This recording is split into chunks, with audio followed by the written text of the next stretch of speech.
अस्सलाम वालेकुम all the students and viewers. आपको वेलकम करते हैं सुप्रीम कोचिंग चैनल पे। उम्मीद रखते हैं कि आप खुश और खैरियत से होंगे। आज हमारे केमिस्ट्री का lecture number 6 molecular mass and formula mass. इससे पहले हमने 5 लेक्चर्स अपलोड किए हैं। अगर आप किसी को भी मॉलिक्यूलर मास और फार्मूला मास से पहले वाला लेक्चर है atomic mass, average atomic mass and relative atomic mass, वो जाके देख लें। उनको atomic mass, average atomic mass and relative atomic mass दोनों समझ में आ जाएंगे। उसके बाद this topic will be easy for you. ये जो टॉपिक है आज हमारा lectures molecular mass and formula mass, ये सारे बुक्स जो होते हैं पाकिस्तान टेक्स्ट बुक बोर्ड्स और इंडियन एनसीईआरटी से रिलेटेड होते हैं, और दूसरा कश्मीर जो टेक्स्ट बुक बोर्ड है उससे भी रिलेटेड किए होते हैं। चलते हैं लेक्चर की तरफ। आज जो हमारा लेक्चर है क्या है, मॉलिक्यूलर मास। मॉलिक्यूलर मास की डेफिनेशन क्या है? The sum of average atomic masses of elements in a molecules is called molecular mass. यहाँ पे बेटा मॉलिक्यूल्स जो होता है, ये मॉलिक्यूल्स कितने एलिमेंट्स के बने होते हैं? एक भी हो सकता है ऑक्सीजन O2, नाइट्रोजन N2, और उससे ज़्यादा भी हो सकते हैं जैसे अमोनिया NH3, और भी हो सकते हैं।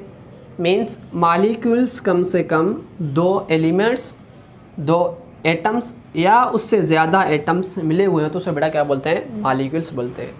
तो उनके इस एटम्स 2 एटम्स हैं ऑक्सीजन एलिमेंट्स के, तो इनके मास को आपस में क्या करेंगे? सम करेंगे। एक ऑक्सीजन एलिमेंट्स का अगर एवरेज एटॉमिक मास देखें तो वो 16.001 समथिंग है।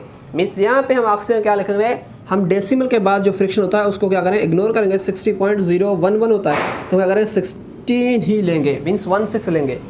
तो ऑक्सीजन कितने एलिमेंट्स हैं बेटा? यहाँ पे ऑक्सीजन के 2 एटम से, एक एलिमेंट से, तो 2 एटम से क्या करेंगे? ऑक्सीजन 16 है इसका मास, एलिमेंट्स एटम्स कितने हैं? 2 हैं, तो 2 16 का बेटा कितना बनेगा? 32।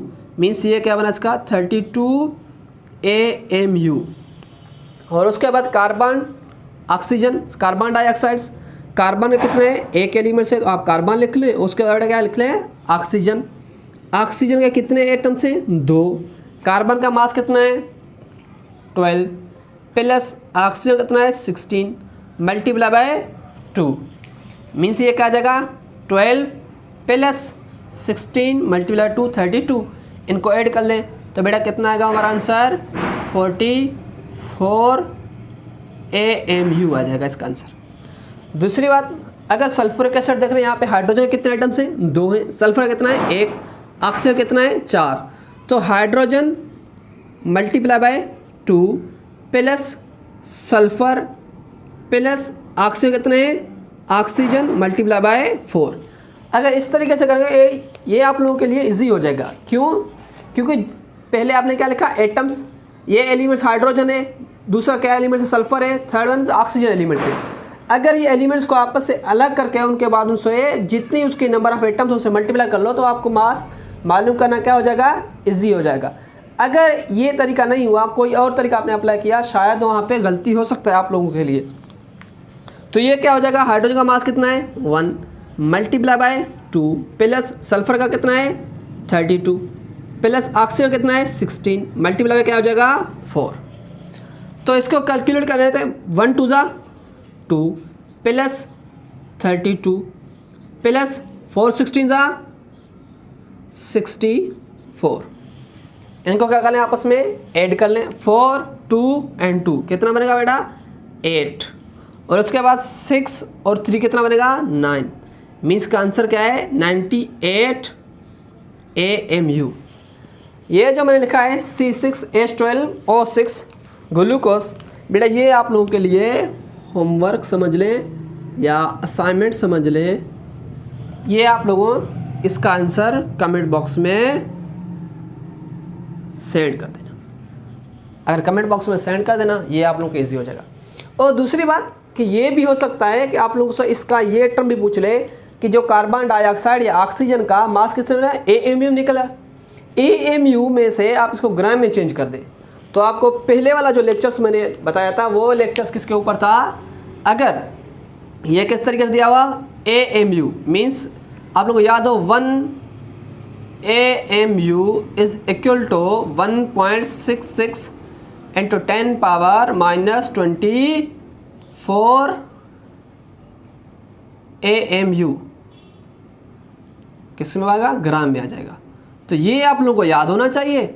अगर ये याद है तो आप क्या करना, अगर इसका मास कितना है 32 AMU, तो आप 1.66 मल्टीप्लाई कर लें 32 से, जो भी आंसर आ जाएगा वो ऑक्सीजन किस में होगा, ग्राम्स में हो जाएगा।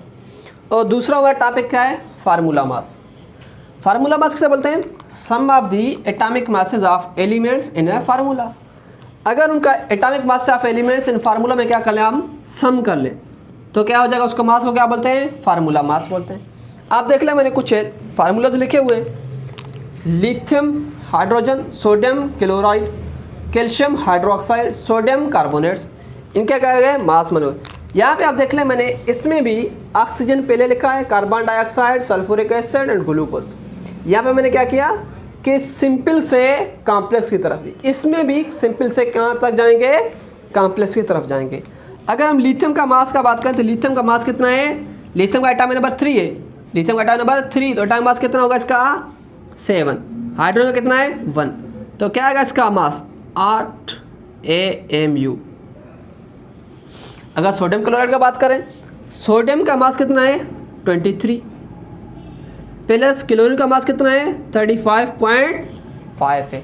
इनको आपस में ऐड कर लें तो कितना आएगा, 23 और 35 में आपस में ऐड कर लें तो 0.55 रहेगा। 5 और 3 कितना आ जाएगा 8, 3 और 2 कितना आएगा बेटा 5, 58.5 AMU। उसके बाद क्या है, कैल्शियम हाइड्रोक्साइड्स। कैल्शियम हाइड्रोक्साइड किस तरह करेंगे, कैल्शियम का मास कितना है, इसको इस तरीके से पहले सिंप्लीफाई कर ले। कैल्शियम, ये जो 2 लिखा हुआ है हाइड्रोक्साइड्स के बाद, ये हाइड्रोक्साइड हाइड्रोजन से मल्टीप्लाई हो रहा है और ऑक्सीजन से मल्टीप्लाई हो रहे हैं। आप क्या करें, इसको इस तरीके से आप सॉल्व कर सकते हैं, oxygen multiply by 2 plus hydrogen multiply by 2, क्योंकि ये जो 2 है ये oxygen as well as hydrogen दोनों से मल्टीप्लाई। कैल्शियम का मास कितना है 40 plus oxygen 16 multiply by 2 plus hydrogen 1 multiply by 2, कितना आ जाएगा 40 प्लस 32 प्लस कितना आएगा 2 कितना आ जाएगा 4 और 0 मीन्स कितना आ जाएगा टोटल 4 का 4, 3 और 2 कितना आ जाएगा 7, मीन्स आंसर क्या होगा 74 AMU इसका आंसर होगा। उसके बाद सोडियम कार्बोनेट, ये सेम मेथड, ये आपका क्या है बेटा असाइनमेंट, ये आपका असाइनमेंट है, इसका आंसर आप कमेंट बॉक्स में सेंड कर दें, ठीक है। और दूसरी बात हमने क्या लिखा है, इनमें फार्मूला मास बोल रहे थे और इसको मॉलिक्यूलर मास बोल रहे हैं, दोनों का फ़र्क क्या है, ये आपको फ़र्क इसका बताता चलूँ कि फ़र्क आप लोगों को वाज़ेह होना चाहिए, क्योंकि दोनों में फ़र्क तो नहीं है, ये भी सम ऑफ द एटॉमिक मास है, ये भी सम ऑफ द एटॉमिक मास है, मगर उसके बावजूद भी हम इसको क्या बोलते हैं मॉलिक्यूलर मास, इसको क्या बोलते हैं फार्मूला मास। फार्मूला मास और मॉलिक्यूलर मास में फ़र्क ये है कि ये क्या होते हैं कोवेलेंट कंपाउंड्स होते हैं, और फार्मूला मास इसका होता है उसको क्या बोलते हैं आयोनिक कंपाउंड्स होते हैं।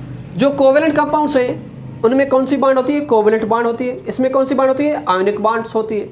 ये जो कोवेलेंट बांड जिसमें है वो क्या होता है मॉलिक्यूल्स फॉर्म में होते हैं, किस फॉर्म में होते हैं मॉलिक्यूल फॉर्म में। ये किस फॉर्म में होते हैं सॉलिड क्रिस्टल्स के फॉर्म में, मीन्स ये सॉलिड के फॉर्म में होते हैं, ये सॉलिड और क्रिस्टल्स फॉर्म में नहीं होते। दूसरी बात इसमें और इसमें एक मेन फ़र्क ये कि अगर जिसमें भी कोई मेटल्स ऐड हो जाए, मीन्स मेटल्स कौन सा lithium sodium potassium rubidium caesium, उसके लास्ट में देख ले क्या आ रहा है IUM, मीन्स अगर IUM किसी के भी लास्ट में आ गया तो वो पीरियोडिक टेबल्स में आप समझ रहे क्या है मेटल है, अदरवाइज दूसरे क्या है नॉन मेटल्स हैं। ये क्या होगा जिसमें मेटल्स ऐड ना हो तो वो क्या होगा बेटा मॉलिक्यूलर मास ही होगा उस मॉलिक्यूल्स का। दूसरा फार्मूला मास में जिसमें क्या आ जाए मेटल्स आ जाएं किसी भी कंपाउंड्स में, किसी भी कंपाउंड्स में अगर मेटल्स आ गए तो वो क्या होगा उसका होगा फार्मूला मास। मैं साइड पे हो जाता हूँ, आप इसका स्क्रीनशॉट ले लें।